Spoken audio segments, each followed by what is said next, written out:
আমার ভাইয়েরা, কোরআন এর পরিচয়ের কথা বলতেছিলাম। আল্লাহ পাক কি কোরআন আমাদের শিখালেন, কোন কোরআন আমাদের শিখিয়েছেন, সেই কোরআনের পরিচিতি আপনাদের সামনে আমি তুলে ধরতেছি। আমি নিজে না, এবার কোরআন তার পরিচয় নিজেই দেবে। কেউ যদি কোরআনের কাছে জিজ্ঞাসা করে, কোরআন তুমি কোথা থেকে নাজিল হয়েছ, কে তোমাকে নাজিল করেছে, এই প্রশ্ন যদি কেউ কোরআনের কাছে করে, কোরআন নিজেই তার জবাব দিতে পারে কিনা? কোরআন নিজেই বলে, তানজিলাম মিম্মান খালাকাল আরদা ওয়াস সামাওয়াতিল উলা। এই কোরআন নাজিল করেছেন তিনি, যিনি ওই সুউচ্চ আকাশ আর জমিনকে যিনি সৃষ্টি করেছেন, সেই আল্লাহ আমারে নাজিল করেছেন। কোরআনের কাছে কেউ যদি প্রশ্ন করে, ও কোরআন, এই পৃথিবীতে নাজিল হওয়ার আগে তুমি কোথায় ছিলে? কেউ যদি প্রশ্ন করে, কোরআনে কারীম নিজের পরিচয় শোনায়, আমি কোথায় ছিলাম শোনো। বাল হুয়া কুরআনুম মাজিদুন ফি লাউহিম মাহফুজ। বরং এই কিতাব অতীব মর্যাদা সম্পন্ন সুরক্ষিত ফলকে লিপিবদ্ধ ছিল, আমি ছিলাম লৌহে মাহফুজে, সেখান থেকে এসেছি। যদি কেউ প্রশ্ন করে, কোরআনকে কোরআন তুমি কার উপরে অবতীর্ণ হয়েছ, জবাব কোরআন নিজেই দেয়, ওয়া আমিনু বিমা নুজিলা আলা মুহাম্মাদ ওয়া হুয়াল হাক্কু মির রাব্বিহিম। ঈমান আনো সেই জিনিসের উপরে যেটা মুহাম্মদ সাল্লাল্লাহু আলাইহি ওয়াসাল্লামের উপর অবতীর্ণ হয়েছে। আবার অন্য আয়াতেও জবাব পাওয়া যায়, তাবারাকাল্লাযী নাযালাল ফুরকানা আলা আবদিহি লিয়াকুনা লিল আলামিনা নাযীরা। অতীব বরকতপূর্ণ মহান সত্তা সেই আল্লাহ রাব্বুল আলামিন, যিনি তার বান্দার পরে ফুরকান অবতীর্ণ করেছেন। সুবহানাল্লাহ বিহামদি। কোরআনের নাম আমি বলেছিলাম শুধু কোরআন নয়, অনেক নাম আছে। কোরআনের আরেক নাম ফুরকান। কোরআনের আরেক নাম কি? আল ফারকু বাইনাল হক্কি ওয়াল বাতিল। কোরআন হচ্ছে সেই মহাসত্য যা মিথ্যা এবং সত্যের মধ্যে পার্থক্য সূচিত করে, মঙ্গল এবং অমঙ্গলের মধ্যে পার্থক্য সৃষ্টি করে, যা সত্য এবং মিথ্যার মধ্যে তাফরিকা সৃষ্টি করে, সত্যকে মানুষকে বুঝিয়ে দেয়। তার নাম হচ্ছে ফুরকান। এবার যদি প্রশ্ন করা হয়, ও কোরআন, বুঝলাম তুমি লৌহে মাহফুজে ছিলে, বুঝলাম তুমি নবীজির উপরে নাজিল হয়েছ, এবার বলো তুমি কোন মাসে নাজিল হয়েছ? তুমি তো আসছিলা প্রথম, কোন মাসে নাজিল হয়েছ? এ প্রশ্ন যদি কেউ করে, কোরআন তার জবাবে বলবে, শাহরু রমাদানাল্লাযী উনজিলা ফীহিল কুরআন। রমজানের পবিত্র মাসে আমি অবতীর্ণ হয়েছি। সুবহানাল্লাহ। যদি প্রশ্ন করা হয়, রমজানে তো আসছো, কিন্তু প্রথম নাজিল হয়েছিল কোন সময়? ওটা কি দিন ছিল না রাত ছিল? কোরআন তার জবাবে বলে, ইন্না আনজালনাহু ফী লাইলাতিল কদর। কদরের পবিত্র রাতে আমি এই পৃথিবীতে আমার আগমন ঘটেছিল। যদি প্রশ্ন করা হয়, বুঝলাম সবই, কেন নাজিল হয়েছে তুমি? এই পৃথিবীতে তোমার আসার উদ্দেশ্য কি, মূল কাজটা কি? এই প্রশ্ন যদি করা হয়, কোরআনে কারীম তার জবাবে বলে, শোনো কেন এসেছি। লিতুখরিজান নাসা মিনাজ যুলুমাতি ইলান নূর। আমার মিশন হচ্ছে গোটা বিশ্ব মানবতাকে পুঞ্জীভূত জমাট বাঁধা অন্ধকারের ভেতর থেকে টেনে বের করে আলোর সন্ধান দিতে, আলোর দিকে আনার জন্য আমি কোরআন নাজিল হয়েছি। গোটা পৃথিবীর মানুষ আছে অন্ধকারের ভিতরে। কিসের মধ্যে? অন্ধকার কি? অন্ধকার হচ্ছে পুঁজিবাদ, অন্ধকার সমাজতন্ত্র, অন্ধকার ধর্ম নিরপেক্ষতাবাদ, অন্ধকার জাতীয়তাবাদ। মানুষের তৈরি করা যত মতবাদ সব কি? জোরে কোন, সবগুলি কি? অন্ধকার। এই অন্ধকারের ভেতর থেকে মানুষগুলিকে টেনে আনবে কোরআন কিসের দিকে? আলোর দিকে। এবার যদি প্রশ্ন করা হয়, বুঝলাম তুমি অন্ধকার থেকে আলোর দিকে নিয়ে আসবে, আলোর দিকে আসলে পরে ফায়দাটা কি হবে? মূল ফায়দাটা বুঝায় দাও, আসল ফায়দা কি হবে তোমারে যদি মানি? কোরআন তার জবাব দেয়, নিজের পরিচয় নিজে তুলে ধরে, ফামান তাবিআ হুদায়া ফালা খাউফুন আলাইহিম ওয়ালা হুম ইয়াহজানুন। এই কোরআনকে যদি মেনে চলো, এই কোরআনের আইন যদি মানো, সমাজে মানো, ব্যক্তিতে মানো, পরিবারে মানে, রাষ্ট্রে মানো, জীবনের সব ক্ষেত্রে সমস্ত জায়গায় যদি এই কোরআনকে মেনে চলো, ফালা খাউফুন আলাইহিম, তাহলে তোমাদের কোনো ভয় থাকবে না, ওয়ালা হুম ইয়াহজানুন, কোনো চিন্তাও থাকবে না। কিসের ভয় থাকবে না? কোরআনের আইন মেনে যদি চলো সমাজে ও রাষ্ট্রে, চুরির ভয়, ডাকাতির ভয়, জিনার ভয়, হত্যার ভয়, সন্ত্রাসের ভয় কোনো ভয় থাকবে না। ওয়ালা হুম ইয়াহজানুন, চিন্তাও থাকবে না। খাওয়া পড়া, শিক্ষা, চিকিৎসা, বাসস্থান, এগুলির কোনো চিন্তা থাকবে না। কোরআনের সমাজে সব কিছুর গ্যারান্টি দেওয়া হবে, সবগুলি পেয়ে যাবে। এখন যদি আবার প্রশ্ন করা হয়, কোরআন বুঝতাম তোমারে মানলে পরে সব ফায়দা হবে, তাহলে এবার জবাব দাও, তোমার ভিতরে কি রাজনীতি আছে নাকি? আমি তো মানুষ, আমার রাজনীতি করা লাগে। ম্যান ইজ সোশ্যাল অ্যানিম্যাল, আমরা তো জঙ্গলের পশু নই, আমরা তো মানুষ। আমাদের সমাজ আছে, আমাদের পৌর নির্বাচন আছে, আমাদের জাতীয় নির্বাচন আছে, আমাদের কলকারখানা আছে, জমিন আছে, আমাদের রাজনীতি, অর্থনীতি, সমাজনীতি আছে, পারিবারিক নীতি আছে, অনেক নিয়ম মালা আছে, নিয়ম নীতি আছে। তোমারে মানলে তোমার ভিতরে কি ওগুলো আছে নাকি, সে কথা বলো। কোরআন তার জবাবে বলে, وَنَزَّلْنَا عَلَيْكَ الْكِتَابَ تِبْيَانًا لِكُلِّ شَيْءٍ وَهُدًى وَرَحْمَةً وَبُشْرَى لِلْمُسْلِمِينَ।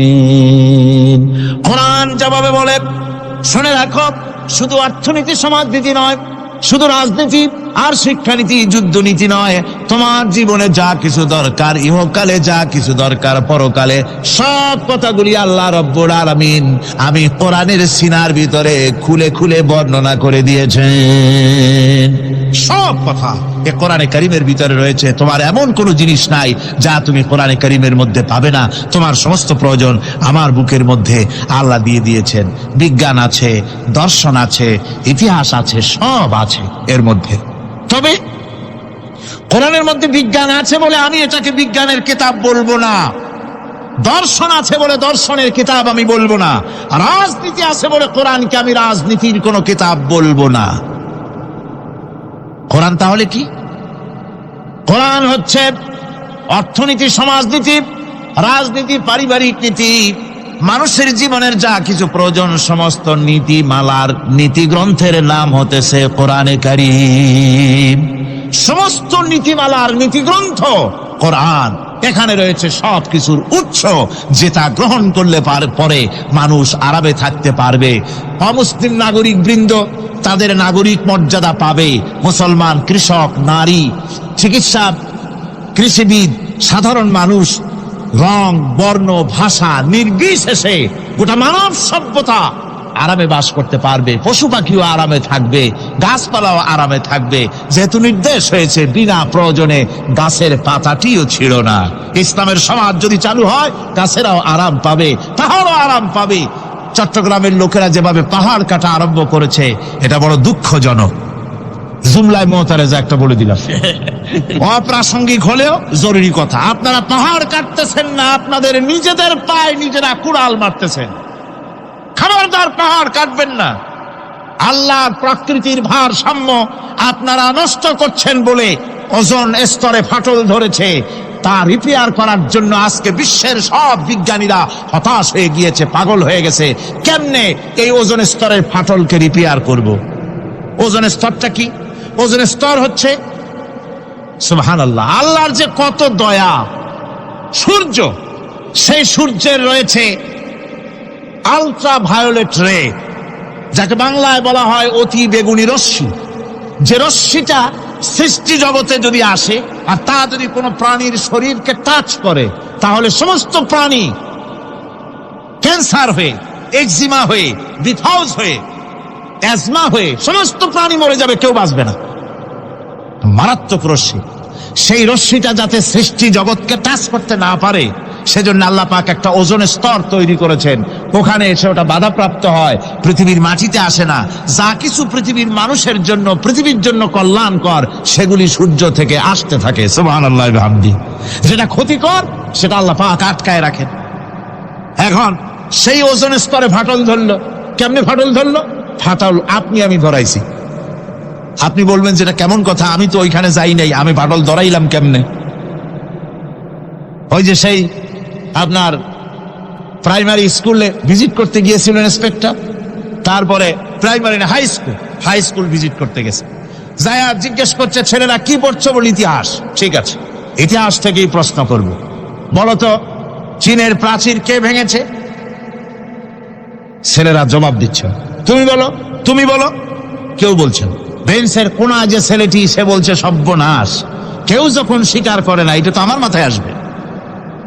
সব শেষ ইন্সপেক্টর তাকে বলছে তুমি বলো তো কে ভেঙেছে চীনের প্রাচীর? কয় স্যার, গ্রামে আমার দুষ্টমির যথেষ্ট বদনাম আছে, কিন্তু চীনের প্রাচীর ভাঙার মতো দুষ্কর্ম আমি করি নাই। ইন্সপেক্টর খুব রেগে গেলেন, মাস্টারের দিকে তাকালেন, এই বুঝি আপনার ইতিহাস পড়ানো? মাস্টার ইন্সপেক্টরের বিরক্তি ভরা মুখ দেখে বলছেন স্যার রাগ করবেন না, এসব ছাত্র তো আমার, ওদের অবস্থা তো আমি জানি, আপনি আসছেন ঢাকা থেকে, আপনি জানবেন কি? আমি হলপ করে বলতে পারি আমার ক্লাসের কোন ছাত্র চীনের প্রাচীর ভাঙে নাই। ইন্সপেক্টর রাগ হইয়া চলে গেছে হেডমাস্টারের রুমে, যায় বলছে যে আমি আপনার স্কুলের গ্রান্টকে আমি নাকচ করে দেব, মঞ্জুরি আমি ক্যান্সেল করে দেব। কেন? এই অবস্থা। হেডমাস্টার বলছে স্যার রাগ করবেন না, আপনার জন্য কিছু টাকা পয়সাও রাখছি হাদিয়া, বড় একটা চর্বিযুক্ত খাসিও জবাও করা হয়েছে, পুকুর থেকে রুই মাছ তোলা হয়েছে।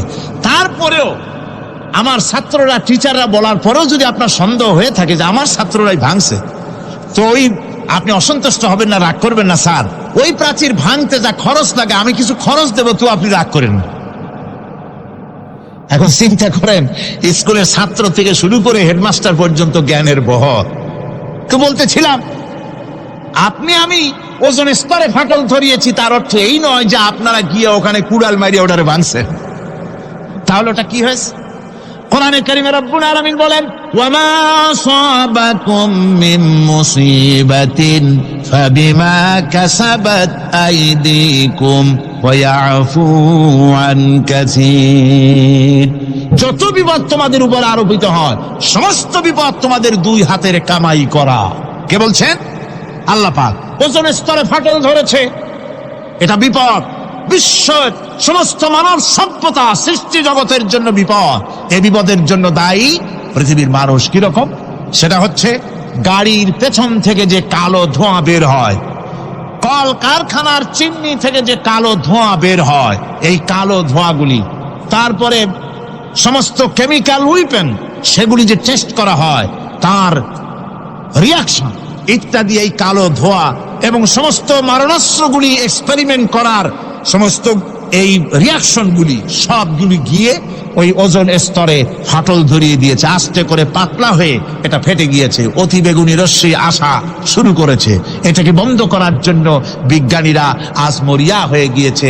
ইনশাআল্লাহ আল্লাহ পাক তার বিজ্ঞানীদের মানুষের মাথায় বুদ্ধি এনে দিবেন, রিপেয়ারও হয়ে যাবে ইনশাআল্লাহ। সবাই বলেন ইনশাআল্লাহ। তাহলে বললাম কেন এ কথাটা? এই জন্য বললাম যে কোরআনে কারীমের মধ্যে আল্লাহ রাব্বুল আলামিন সব কথা বলে দিয়েছেন, কোনো কথা বাদ রাখেন নাই। পাহাড়গুলি ভেঙে আমরা ক্ষতি করতেছি, গাছগুলি কেটে আমরা ক্ষতি করতেছি, প্রকৃতির ভারসাম্য নষ্ট করে দিচ্ছি, ফলে সমুদ্রের পানি স্ফীত হচ্ছে, ভূমিকম্প বাড়তেছে, ঘূর্ণিঝড় হচ্ছে, টর্নেডো হচ্ছে, পৃথিবী বিধ্বস্ত হয়ে যাচ্ছে, ক্লাইমেটের পরিবর্তন আসছে। আজকে পৌষ মাস, এটা কি মাস? কত তারিখ? দেখেন বাংলা ভাষাকে কত মহব্বত করি। যদি বলি আজকে ডিসেম্বরের কত তারিখ, গড় গড় করে মুখস্থ হয়ে যাবে। বাংলারে খুব ভালোবাসি, মাসটার তারিখ বলতে পারলাম না, দুঃখিত। এই হলো আমাদের ভালোবাসা। আজকে পৌষ মাসের অর্ধেকও শেষ হয়ে যাচ্ছে, অথচ মনে হচ্ছে শীত যেন তার শ্বশুর বাড়ি বেড়াতে গেছে। এই যে অবস্থা, এই অবস্থা শুধু বাংলাদেশে নয়, গোটা পৃথিবীতে ক্লাইমেটের একটা বিরাট পরিবর্তন আসতেছে, একটা বড় রকমের পরিবর্তন আসতেছে। এর কারণ হচ্ছে এই পৃথিবীর মানুষেরা নিজেরাই প্রকৃতির ভারসাম্যকে নষ্ট করে দিয়েছে। এই ভারসাম্য নষ্ট হওয়ার কারণে আবহাওয়ার পরিবর্তন হচ্ছে, সামুদ্রিক জলোচ্ছ্বাস বাড়তেছে, ভূমিকম্প, আগ্নেয়গিরি ইত্যাদি হচ্ছে এবং পৃথিবীর মানুষ বিধ্বস্ত হচ্ছে। বলতেছিলাম এ কোরআনে কারীমের মধ্যে আল্লাহ পাক সব কথা বলে রেখেছেন। যদি জানতাম, বুঝতাম, তাহলে এই অবস্থার সৃষ্টি হতো না। এটা বিজ্ঞানের বই নয়, রাজনীতির বই নয়, সমাজনীতির বই নয়, বরং সমস্ত নীতিমালার উচ্চ, জ্ঞানের উচ্চ হচ্ছে আল কোরআন। জ্ঞানের উচ্চ কি? আরো জোরে বলেন, জ্ঞানের উচ্চ কি? আল কোরআন। পবিত্র কোরআনে এমন এমন ঘটনা আল্লাহ পাক বলেছেন যা ষষ্ঠ শতাব্দীর দুনিয়া এ সম্পর্কে কিছুই জানতো না। অবশ্য কিছু কিছু ঘটনা ইহুদিদের কিতাবে অতিরঞ্জিত আকার এবং বিকৃত অবস্থায় এসেছে, কিন্তু কোরআনে কারীম দুনিয়ার মানুষকে আদম সৃষ্টি, নূহের বন্যা, তারপরে মুসা আলাইহিস সালাম ফেরাউনের ঘটনা, ইব্রাহিম আলাইহিস সালামের নমরুদের ঘটনা এবং ইউসুফ আলাইহিস সালামের কাহিনী সবগুলিকে সুন্দর করে কোরআন শরীফ উপস্থাপনা করেছে রাসূলের মাধ্যমে, যা পৃথিবীর ইতিহাসে কেউ জানতো না। সেগুলি আল্লাহ পাক জানাইছেন কিভাবে? কোরআনে কারীম বলছে, তিলকা মিন আম্বাইল গায়বি নূহিহা ইলাইকা মা কুনতা তা'লামুহা আনতা ওয়ালা কওমুকা মিন ক্বাবলি হাযা। এ হলো সব অজ্ঞাত ঘটনা। সমস্ত ঘটনাগুলি আল্লাহ পাক তার হাবিবকে শুনিয়ে বলে দিলেন, সব অজ্ঞাত ঘটনা যা তুমি জানতে না, তোমার কোনো জানা ছিল না, আমি ওহীর মাধ্যমে তোমাকে সব জানাইছি। ইউসুফ আলাইহিস সালামকে যখন তার ভাইয়েরা কুয়ার মধ্যে ফেলে দিতেছিল তখন তুমি উপস্থিত ছিলে না, এই ঘটনা ওহীর মাধ্যমে আমি জানালাম। মুসা আলাইহিস সালামকে যখন ফেরাউন দরিয়ার ভিতরে ফেলে দিল, সেই সময় তুমি সিনাই পর্বতের পাশে দাঁড়িয়ে সব দৃশ্য লক্ষ্য করনি, অথচ আমি ওহীর মাধ্যমে সব তোমাকে খুলে খুলে বলে দিয়েছি। আল্লাহ পাক সমস্ত ঘটনাগুলিকে বলে বলে কোরআন শরীফের মধ্যে সব সাজিয়ে দিলেন, বলে দিলেন। তিনি বললেন, ওয়ামা কুনতা বিজানিবিল গারবি ইয কাযাইনা ইলা মুসাল আমরা ওয়ামা কুনতা মিনাশ শাহিদিন। ফিরআউন যে মুসার সঙ্গে যে ব্যবহারটা করলো, এ সময় সেখানে তুমি উপস্থিত ছিলে না, আমি ওহীর মাধ্যমে তোমাকে তা জানিয়েছি। কাযালিকা নাকুসসু আলাইকা মিন আনবাই মা ক্বাদ সাবাকা ওয়া ক্বাদ আতাইনাকা মিন লাদুন্না যিকরা। আল্লাহ পাক বলেন, এভাবে আমি আপনার কাছে অতীত ঘটনাবলী ওহীর মাধ্যমে নিখুঁতভাবে আপনার সামনে সব বলে দিয়েছি। আমার ভাইয়েরা, এই বিশ্বলোকে ঊর্ধ্ব লোক সম্পর্কে নিয়ে ভুল তথ্য বর্ণনা আল্লাহ পাক করে দিয়েছেন কোরআনের মাধ্যমে। 1665 খ্রিস্টাব্দে স্যার আইজাক নিউটন তিনি আবিষ্কার করলেন মাধ্যাকর্ষণ শক্তিকে। এই মাধ্যাকর্ষণ শক্তি, ল অফ গ্রাভিটেশন, এ সম্পর্কে মানুষের এর থেকে কিছু জানলো, কিন্তু আজ থেকে 1400 বছর আগে আল্লাহ রাব্বুল আলামিন তার উম্মি নবী, যিনি কোনো বিজ্ঞানাগারে লেখাপড়া করেন নাই, কোনো সায়েন্স রিসার্চ করেননি, যিনি কোনো কলেজ ইউনিভার্সিটিতে পড়াশোনা করেননি, তার মাধ্যমে জানিয়েছেন মাধ্যাকর্ষণ শক্তির কথা। কোরআন বলছে, ইন্নাল্লাহা ইউমসিকুস সামাওয়াতি ওয়াল আরদা আন তাজুলা। এই পৃথিবী এবং সমস্ত গ্রহ উপগ্রহকে আল্লাহ পাক বলছেন, আমি এমন এক শক্তি দিয়েছি যে শক্তির মাধ্যমে একটা আরেকটাকে আকর্ষণ করে রাখছে। এই পৃথিবীতে মাধ্যাকর্ষণ শক্তি শুধু পৃথিবীর নাই, সূর্যের আছে, মঙ্গলের আছে, নেপচুনের আছে, ইউরেনাসের আছে, বৃহস্পতির আছে। প্রত্যেকটি গ্রহের আলাদা আলাদা মাধ্যাকর্ষণ শক্তি আছে, আর এই শক্তির বলে একটা আরেকটাকে টেনে ধরছে যাতে করে বিচ্ছিন্ন হয়ে না যায়, যাতে করে ধ্বংসপ্রাপ্ত না হয়। এগুলি আল্লাহ পাক এই তথ্যগুলি কোরআনে কারীমের মধ্যে বলেছেন। ফলে মরিস বুকাইলির মতো লোক, যিনি ফরাসি দার্শনিক, তিনি বলেছেন দুনিয়ার সমস্ত বিজ্ঞানীদের থিওরি হচ্ছে এই, যে বিজ্ঞানের কোনো থিওরি ফাইনাল নয়। আজ একটা হচ্ছে, কাল সেটাকে পরিবর্তন করে নতুন আর এক থিওরি আসতেছে। কিন্তু কোরআনে কারীমের মধ্যে আমি, কে বলতেছেন এ কথা? না না না, মরিস বুকাইলি বলছেন, কোরআন শরীফের ভিতরে আমি যে বিজ্ঞানের তথ্য পেয়েছি, থিওরি পেয়েছি, তার কোনো পরিবর্তন আজও হয় নাই, ভবিষ্যতেও হওয়ার কোনো সম্ভাবনা নাই। মরিস বুকাইলি মনে করেছিলেন বেদ আর বাইবেলে যেমন ভুল আছে, কোরআন শরীফে ওই রকম ভুল আছে, নাউজুবিল্লাহ। সেই জন্য তিনি আরবি শিখলেন কোরআন বোঝার জন্য, ভুল ধরার জন্য। কোরআন শিখলেন কি জন্যে? ভুল ধরার জন্য। আর এমন সেটা শিখছেন, ওই আরবি শিক্ষা মানে আমাদের দেশের লোকদের মতো আনাকুম জানাকুম শেখে নাই, ভালো করেই শিখছে, ভালো করেই মুখস্থ করেছে, তার ভালো করে আরবি শিখেছেন, তারপরে কোরআন শরীফ পড়েছেন, তারপরে তিনি এ কোরআন পড়ে তেলাওয়াত করে বুঝে এরপরে তিনি বই লিখেছেন দি Bible, the Quran and science. এই বইয়ের মধ্যে তিনি পরিষ্কার লিখেছেন, কোরআন পড়লাম, এর ভিতরে একটা নক্তা দেওয়ার, একটা কলমের ফোঁটা দেওয়ার জায়গা কারো নাই। কোরআন নিঃসন্দেহে মহান স্রষ্টা আল্লাহ রাব্বুল আলামিনের মানুষের বানানো কিতাব, এটা হতে পারে না। সুতরাং কোরআন শরীফের মধ্যে আল্লাহ পাক সব কথা বলে দিয়েছেন। বিজ্ঞানের সাথে কিন্তু কোরআনের সংঘর্ষ নাই। অনেকে মনে করে যে বিজ্ঞান আর কোরআন এর মধ্যে বিরাট সংঘর্ষ। না, বিরাট সংঘর্ষ নয়, দুই একটা পয়েন্টে সংঘর্ষ থাকতে পারে। অধিকাংশ ব্যাপারই বিজ্ঞান, আমি মনে করি বিজ্ঞানের আবিষ্কার যত বাড়বে, কোরআন বোঝা মানুষের জন্য তত সহজ হবে। এটা আমার ধারণা, এটা আমার ধারণা। বিজ্ঞানের সাথে দুই একটা পয়েন্টের উপরে সংঘর্ষ আছে, যেমন চন্দ্র এবং সূর্য সম্পর্কে, সৌরজগৎ সম্পর্কে Copernicus, Kepler, Galileo, Newton, Einstein মহাশূন্য সম্পর্কে যে সব বক্তব্য রেখেছেন, সেসব বক্তব্যের সাথে কোরআন শরীফের কিছুটা বৈপরীত্য রয়েছে। যেমন কেউ বলেছেন সূর্য ঘোরে, পৃথিবী স্থির, কেউ বলে সূর্যের চতুর্দিকে পৃথিবী ঘোরে, কেউ কয় চন্দ্র ঘোরে, কেউ কয় আমরা কি আর বসে থাকি, আমরাও ঘুরি। কিন্তু আসলে ঘোরেটাকে কে ঘোরে, এ ফয়সালা কে দেবে? কে দিবে বলুন তো? হ্যাঁ, ঠিক বলেছেন, আল্লাহই দিবেন, কারণ এগুলি সৃষ্টি করেছেন কে? এবার শুনুন, এই বিতর্কের মীমাংসা আল্লাহ পাক করছেন কোরআনে কারিমে বহু আগে।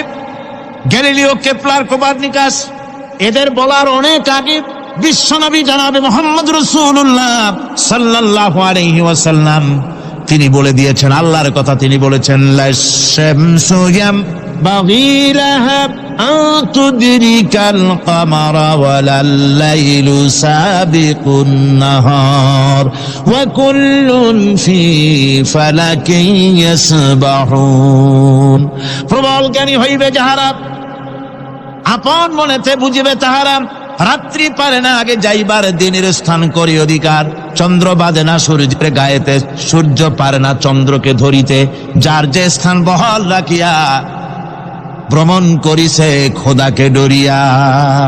আল্লাহ রাব্বুল আলামিনকে ভয় করে সব ঘুরছে, চাঁদও ঘোরে, সূর্য ঘোরে, মঙ্গল ঘোরে, ইউরেনাস ঘোরে, বৃহস্পতি ঘোরে, পৃথিবীও ঘোরে।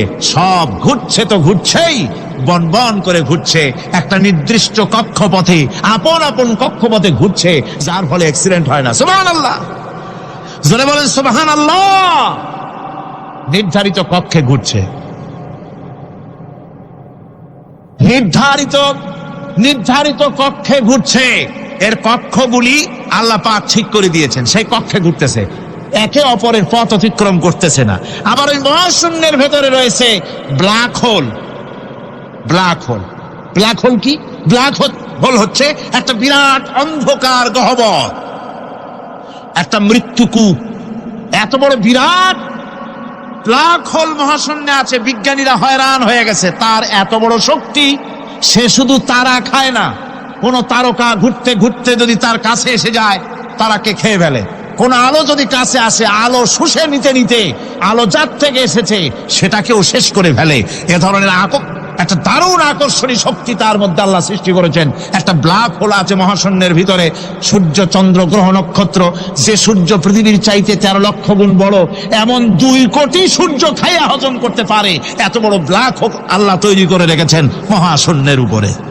রয়েছে মিল্কি ওয়ে, রয়েছে গ্যালাক্সি, অন্তত 10,000 কোটি, 10 সহস্র কোটি তারকা দিয়ে সমৃদ্ধ গ্যালাক্সি মিল্কি ওয়ে, যেটা অন্ধকার রাত্রে, তারকা সজ্জিত রাতে উত্তর দক্ষিণ দিকে টানা একটা পথের মতো দেখা যায়। এটা হচ্ছে গ্যালাক্সি, এইটাকে বলা হয় মিল্কি ওয়ে। এটা হচ্ছে ছায়াপথ। অসংখ্য তারকা এর মধ্যে রয়েছে। কত বড় বড় তারকা, অনেক দূরে। তাই আমরা দেখি বিন্দু বিন্দু, আসলে কি বিন্দু না। কত বড় জানেন? বিজ্ঞানীরা বলেছেন দৈত্যের মতো বিরাট বিরাট তারকা আছে, যে সূর্য পৃথিবীর চাইতে 13 লক্ষ গুণ বড়। এরকমের সূর্যের অন্তত 3 কোটি সূর্য খাইয়া হজম করতে পারে, এরকম অসংখ্য তারকা মিল্কি ওয়ের ভিতরে আল্লাহ সৃষ্টি করেছেন। সুবহানাল্লাহ বিহামদিহি, সুবহানাল্লাহ। আর মানুষ লাফায়, 4 আঙ্গুল মানুষ খালি লাভ দেয়, মোষ কতগুলো রাখিয়া আনন্দে লাফা। কি শক্তি তোমার! মহাশূন্যের তুলনায় এই পৃথিবীর অবস্থান কি জানেন? এই জন্য যত বেশি পড়াশোনা করবেন মাথা নত হয়ে যাবে। কমিউনিস্ট হয় ছাগলেরা, বুদ্ধিমান কোনোদিন কমিউনিস্ট হয় না। কারা কমিউনিস্ট হয়? ছাগলগুলি, যাদের আকল নাই, যাদের জ্ঞান নাই, বুদ্ধি নাই, ওরাই কমিউনিস্ট হয়। কোন চিন্তাবিদ, কোন বিজ্ঞানী কমিউনিস্ট হয় না। মাথা নত হয়ে যায়, আল্লাহর এই সৃষ্টি দেখে পাগল হয়ে যায়। নিঃসন্দেহে আল্লাহ আছেন, নইলে পরে এগুলি হয় কি করে? আমি চিন্তা করে পাই না কমিউনিস্ট হয় কেমনে, কতখানি পাগল হইলে হয়। ছোট্ট একটা রুমাল দেখলে মনে করি কোন তাঁতি এটারে বানাইছে। একটা এই কি জানি কয় মাইক দেখলে মনে করি কেউ এটাকে বানাইছে। টেবিল দেখলে মনে করি কেউ বানাইছে। ফ্রিজ দেখলে মনে করি বানাইছে কেউ। একটা সুই দেখলে মনে করি কেউ এটাকে বানাইছে। আর এই বিশাল পৃথিবী, ওই বিশাল আকাশ, কমিউনিস্টরা কয় এমনি এমনি হইছে। আমার বন্ধুগণ, মাথা নত হয়ে আসবে চিন্তা করলে কি বিশাল সৃষ্টি আল্লাহ পাকের। এই ছায়াপথ, এই গ্যালাক্সি, এর তুলনায় পৃথিবীর অবস্থান কোথায়? পৃথিবীর অবস্থানটা হচ্ছে, আমার হাতে একটি কলম। এই কলমটা কাগজের উপরে আমি যদি এই নিপটা রাখি, কাগজের ভিতরে নিপে যতটুকুন জায়গা টাচ করবে, মহাশূন্য গ্যালাক্সি মিল্কি ওয়ে, আল্লাহর ওই মহাশূন্যের তুলনায় পৃথিবীর অবস্থান একটা কলমের নিপে যতটুকুন জায়গা নেয় এর থেকে বেশি নয়। এই যদি হয় পৃথিবী, তাহলে সেই পৃথিবীর মানুষ আপনি আপনি কতটুকুন? সলিমুদ্দিন বসিরুদ্দিন খালি লাফা। আমার বন্ধুগণ, লাভ কি? লাভের চোটে বলে হ্যান করেঙ্গে ত্যান করেঙ্গে, লাঠি কে আন্দার মুগুর ভরেঙ্গে। কয়দিন পর শোনা যায় শীত হয়ে পড়ছে, কিছু নাই। সুতরাং আল্লাহ পাকের অসীম সৃষ্টি জগৎ, এর সঙ্গে বিজ্ঞানের সংঘর্ষ কম, দুই একটা পয়েন্টে আছে। বাকি সবগুলিতে বিজ্ঞানের আবিষ্কার যত বাড়তেছে, আল্লাহরে চেনা, সৃষ্টি জগৎকে জানা মানুষের জন্য তত সহজ হচ্ছে। আর রহমান আল্লামাল কোরআন, কোরআন শিখিয়েছেন আমাদেরকে রহমান, এমন নিয়ামত দিয়েছেন যার মধ্যে সব আছে। মানুষ সৃষ্টির ব্যাপারে, মানব সৃষ্টির ব্যাপারে নির্ভুল তথ্য যদি পেতে হয়, তাহলে কার কাছে যাব? জোরে কন। আল্লাহর কাছে যেতে হবে। আর আল্লাহর কাছে না যাইয়া মানব সৃষ্টির রহস্য যদি জানতে যাই ডারউইনের কাছে, তাহলে আপনার মামু হবে সুন্দরবনের বান্দরেরা। ঠিক কিনা? বান্দরেরা হবে মামু, শিম্পাঞ্জি ওরাংওটাং হবে আপনার নানা আর দাদা। তার কারণ ডারউইন সাহেব বলেছেন, মানুষ এর পূর্বপুরুষ হলো বাঁদর, শিম্পাঞ্জি, ওরাং ওটাং। এটা হলো তার থিওরি অফ ইভলিউশন। এই বিবর্তনবাদের থিওরি পেশ করতে গিয়ে তিনি বলেছেন মানুষ হলো বান্দরের জাত।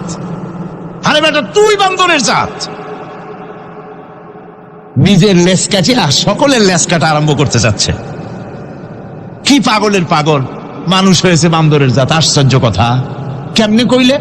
তো বললো যে শিম্পাঞ্জি দেখছে, তো সে শিম্পাঞ্জি দেখে তার মনে হয়েছে যে মানুষ ওইরকমই তো দেখা যায়, তো মানুষ বুঝি বান্দর থেকেই আসছে। আমি বলি, পৃথিবীতে এমন পাগল আমি কোনোদিন দেখিও নাই, শুনিও নাই যে কোনো পাগল পাবদা মাছ দেখে বলেছে যে এটা হচ্ছে বোয়াল মাছের পূর্বপুরুষ। টাকি মাছ দেখে কোন ছাগলেও বলেছে আজ পর্যন্ত যেটা হলো শোল মাছের পূর্বপুরুষ। পুঁটি খাইতে খাইতে আস্তে আস্তে বিরাট শোলে পরিণত হয়ে গেছে, কোনো পাগলেও বলেনি। আচ্ছা, মেনে নিলাম ডারউইন সাহেবের থিওরি, মেনে নিলাম 1 সেকেন্ডের জন্য যে বান্দর থেকেই মানুষ হয়েছে।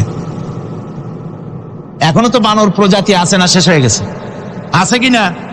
তাহলে সুন্দরবনে যান, যে দেখুন কোন বাঁদর কি এ পর্যন্ত দেখা গেছে যে কোমর পর্যন্ত মানুষের মতো হয়ে গেছে। আর একটু দুধ আর পনির আর একটু এই শুটকি মাছ, লোট্টা ফিশ খাওয়াইলে আর কদিনের মধ্যে এই বান্দরটা মানুষ হয়ে যাবে। হয়েছে এরকম? বাঁদরের 12 আনা মানুষ হয়ে গেছে, 14 আনা মানুষ হয়ে গেছে, আর অল্প একটু বাকি। এরকম দেখা গেছে কোথাও? দেখা যায়নি। এগুলি পাগলামি কথা, পাগলামি কথা। মানুষ বানর থেকে আসেনি, মানুষ ওরাং থেকে আসেনি, মানুষ শিম্পাঞ্জি থেকে আসেনি। মানুষ এসছে কোত্থেকে? এটা জানতে হলে নির্ভুল তথ্য জানার জন্য আসতে হবে কোরআনের কাছে। কার কাছে?